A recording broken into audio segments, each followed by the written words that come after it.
客家话里头，叔伯太呢是你的曾祖父弟弟的太太。这个戏它是关于有一个曾祖母，她非常老了，然后呢，她要死掉了，她不想要死后进到这个夫家的灵魂的祖先的系统里头，所以呢，她用意志力坚强的不死，灵魂出窍，让灵魂飘在半月池上面，然后目睹了她的后人们呢从四方而来。每2个礼拜，徐应仁都会从台中回到他的过林老家，也就是这里，跟他的阿嬷，人称鼠婆太吃饭。表演的场地，许家的三合院，它是我父亲跟他的父亲过去的150年来在中立过林生活。这个三合院它非常的大，故事跟它的空间结构是合在一起的。来看这个戏的时候，他会先在外院看到鼠婆太在水池上，造成大家的恐慌。想到了自己的命运，又想到100不知道多少岁还要被自己的曾孙拒绝，鼠婆太发出了那个特别的鼻音。来跟我看看老家嘛。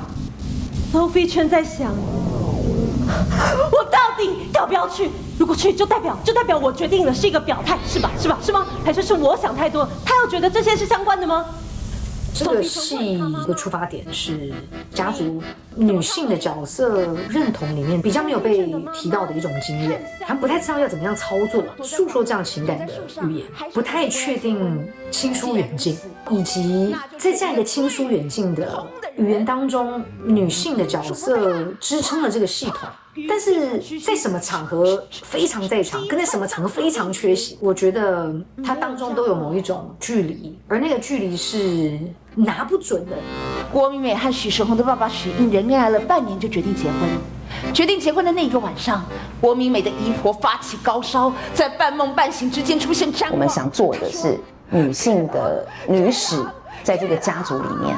他们不会被流传下来，但是我们要想办法拼凑出来，能够以一个外来的身份去了解这个家庭。跟许鹏他想写一个他的家族史，我觉得我们是走在一个交叉的一个线上。一组人是非常想要去融入这个客家生活，因为我们是身为演员；还有一组人是他从小就是客家人。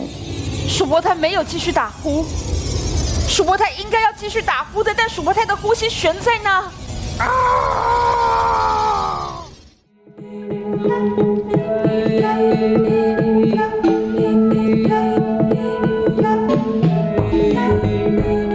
那是全剧静默的时刻，我们留给音乐，留给菜包在3个月空间舞动。那个菜包仙子流进来，那些菜包落下来，那个眼泪对我而言，它代表的是我们不能够流的眼泪。一脸想再活一下的样子。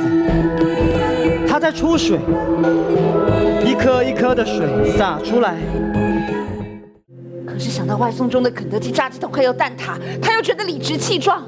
什么叫做自己把鼠婆太弄丢的？怎么可能？可能很多男性的角度来看，女人就是碎碎念，可是往往琐碎的事情才是真正的生活的历史。这些东西他们可以去架筑出一些非常紧密的蜘蛛网。